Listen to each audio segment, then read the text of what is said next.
शेतकरी बंधूंनो राम राम. शेतकरी बंधूंनो, तुम्ही जे हे शेत पाहू शकतात ना, ह्या शेतामध्ये एक आपण थोडा नवीन प्रयोग केला, आगळा वेगळा प्रयोग केला. आपण काय करतो, कोणता बी प्रयोग करताना आधी छोट्या जमिनीवर करायचा, अर्धा एकर, 1 एकर, 10 गुंठे, 5 गुंठ्यावर. आणि तो प्रयोग सक्सेस झाला की मग मोठ्या क्षेत्रावर करायचा. कारण कशासाठी की त्याचा आपल्याला अनुभव येतो आणि भविष्यामध्ये आपल्याला काही अडचण येत नाही. तर हे जे शेत आहे का, हे शेतामध्ये आपण सोयाबीन घेतली होती. सोयाबीन घेतल्याच्या नंतर आपण ज्वारीचं पीक घेतलं. ज्वारीचं पीक घेतल्यानंतर जे उन्हाळ पाळ्या असतात का, आपण समजा उन्हाळ्यामध्ये 1, 2 जे पाळ्या घालतो का, ती पाळी आपण घातलीच नाही. आपल्यापाशी बैल आहेत, आवत आहेत, सर्व गोष्टी इथं, पण पाळी घातलीच नाही.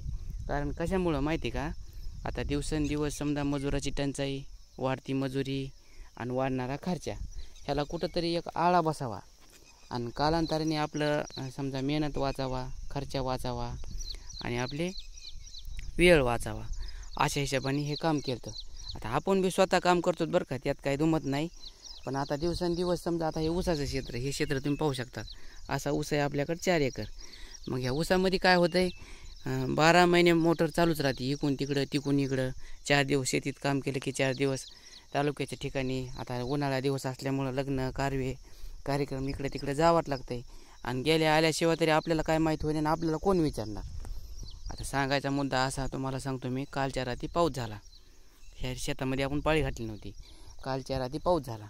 तर पाऊस आखी रात्रभर सुरू होता. पण पाऊस सुरू असताना काय होतं माहिती का, की सटकारा यायचा, पुन्हा थेंब यायचे, म्हणजे लगातार का मुसळधार पाऊस नव्हता.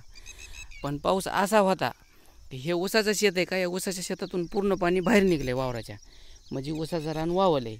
आणि हे जे सोयाबीनचे, ज्वारीचे, हरभऱ्याचे जे रान आहेत का, कापसाचे रानं, हे रानं म्हणजे पाणी लोटायचं. समजा पाणी आपल्या शेताच्या बाहेर निघणार की पाऊस थांबला. पण तितक्या पावसामध्ये, आता जास्त तर नाही पडू दे समजा, पण तितक्या पावसामध्ये जे पाऊस पडला का, त्याचा थेंब ना थेंब ह्या पूर्ण भगडी होत्या बघा. ह्या भगडीने पाणी गेले आणि भगडी ह्या काय झाल्यात, अशा आंधळ्या होऊन बसल्यात. पूर्ण भगडी आंधळ्या झाल्यात. म्हणजे अख्खं जे पाणी का, ते पाणी जमिनीच्या पोटामध्ये गेलं.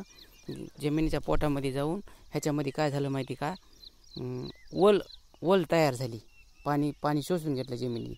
जे वावराच्या बाहेर वाहून निघायचं होतं का, ते पाणी शोषून घेतलं. आणि कुठं आता ह्या इथं बघा, आपण 1-2 फळ्या हाणल्या होत्या लेवलच्या ट्रॅक्टरने. म्हणजे काय झालं तर रिकामं रान होतं. तर ह्या बघा इथं पाणी साचले. ह्या पाणी साचलेल्या ज्या थडग्याच्या खुणा आहेत का, ह्या स्पष्ट खुणा ओळखू येतात बरं का. त्या बघा इथं आता त्या तिकडून त्याकडे आणि इकडे लवण आहे. ही पूर्ण जी वगळ आहे का, हे सौर ऊर्जाचं खाली पाणी पडून हे बघा हे पाणी वावले. म्हणजे वावणारच होतं. आता इकडं वावलं समजा, निब्बर रान असल्यामुळं इकडं वावलं नाही, पूर्ण पाणी बसलं आहे. आता सांगायचा मुद्दा असाच, आता तुम्ही म्हणताना पेरणीचं कसं काय करायचं. तर आज मी चालायलो आहे का, की पूर्ण माती माझ्या पायाखाली अशी दबवती बरं का. ही तर आज जरी आपण पेरणी यंत्र लावलं का, आपल्याला पेरायचं नाही बरं का, पेरणी यंत्र लावलं का तर आपण पेरू शकतो, काहीच अडचण नाही. पण एक गोष्ट लक्षात घ्यावं लागेल शेतकरी बंधूंनो, आपण हे जे प्रयोग केला आहे का, तर ह्या रानामध्ये कसलंच गवत नव्हतं. आज बी नाही. तुम्ही जे बघू शकतात ना, आज बी नाही. हे शेत आहे का पूर्णपणे काळं रान होतं, म्हणून आपण ठेवलं बरं का. जर तुमच्या शेतामध्ये तण खूप असेल आणि जर तुम्ही ठेवताल आणि असे जर थेंब पडले तर तितके तण जास्त होईल आणि तुम्हाला शेत पेरता यायचं नाही बरं का. काळं रान असलं का तुम्ही 100% असा प्रयोग करून बघू शकतात. आता राहिल्यापासून ह्या बघा ज्वारीचे बुडं सध्या काय माहीत बरं का. हे बघा हे आता राहिल्यापासून तणाचा, अगोदर तर नव्हतं. आता पाऊस पडाय, पाऊस पडल्याच्या नंतर ह्याच्यामध्ये तण उगन, 100% उगन. त्याची आपण म्हणजे अशी खात्री देऊ. हे बघा हे कुठं मोठं उगावी लागले. हे बघा हे.